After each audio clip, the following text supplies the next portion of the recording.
Saudara-saudari seiman yang dikasihi Tuhan, hari Jumat Agung adalah hari ketika gereja berdiri dalam keheningan di kaki salib. Kita merenungkan penderitaan dan wafat Tuhan kita Yesus Kristus. Liturgi hari ini menghadirkan kepada kita tiga wajah Kristus. Yang pertama, hamba yang menderita. Yang kedua, Imam Agung yang penuh belas kasih. Dan yang ketiga, Raja yang dimahkotai di salib. Mari kita melihat poin yang pertama, yakni hamba yang menderita. Kitab Yesaya bab 52 ayat 13 sampai 53 ayat 12 menubuatkan tentang seorang hamba yang dihina dan dihindari orang. Ditikam karena pemberontakan kita, oleh bilur-bilurnya kita menjadi sembuh. Nubuat ini menemukan kepenuhannya dalam diri Yesus. Yesus menderita bukan karena kesalahannya, melainkan karena kesalahan kita umat manusia. Salib bukan kecelakaan sejarah, melainkan rencana keselamatan. Allah tidak tinggal jauh dari penderitaan manusia.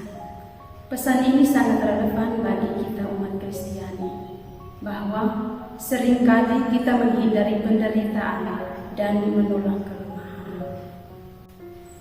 Namun Jumat Agung menunjukkan bahwa justru dari penderitaan Kristus lahir keselamatan dunia. Poin yang kedua, Imam Agung yang penuh belas kasih. Surat kepada orang Ibrani bab 4 ayat 14 sampai 16 dilanjutkan bab 5 ayat 7 sampai 9 menyebut Yesus sebagai Imam Agung yang turut merasakan kelemahan-kelemahan manusiawi kita. Ia bukan Imam Agung yang jauh dan tak tersentuh. Ia belajar taat kepada Bapaknya melalui penderitaan. Di Taman Getsemani yang kita dengar dalam Injil Yohanes, Yesus bergumul dalam doa.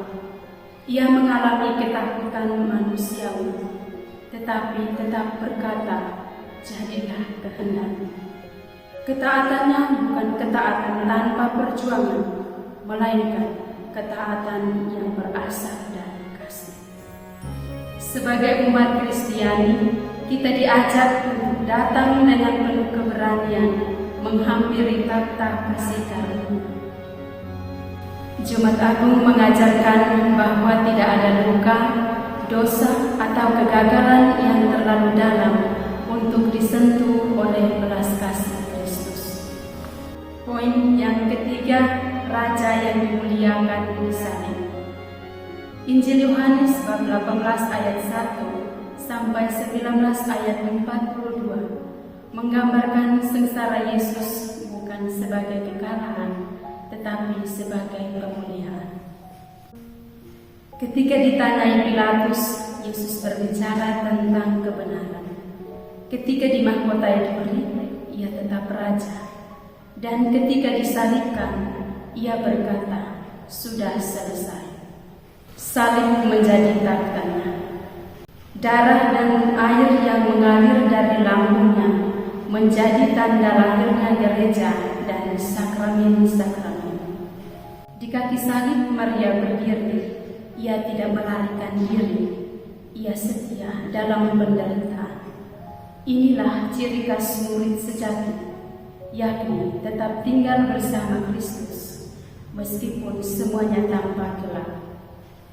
Dari kayu salib ia mengampuni, ia menyerahkan roh, dan ia menyatakan bahwa kasih Allah tuntas dan sempurna. Saudara-saudari seiman yang dikasihi Tuhan, ada 4 pesan bagi kita sejalan dengan seruan Bapa Suci Paus Leo ke-14. Kita diajak untuk yang pertama menjadi gereja yang rendah hati, kedua menjadi pembawa pengharapan, yang ketiga berani mengampuni, dan yang keempat setia dalam kegelapan. Semoga melalui permenungan sabda hari ini, hati kita diteguhkan untuk lebih setia dalam iman, lebih berani dalam kasih, dan lebih tekun dalam pengharapan. Sebab dari salib Kristus lahir keselamatan dunia, dan dari kasih-Nya yang total kita menemukan hidup yang sejati. Selamat merenungkan misteri sengsara dan wafat Tuhan kita Yesus Kristus. Semoga Tuhan memberkati.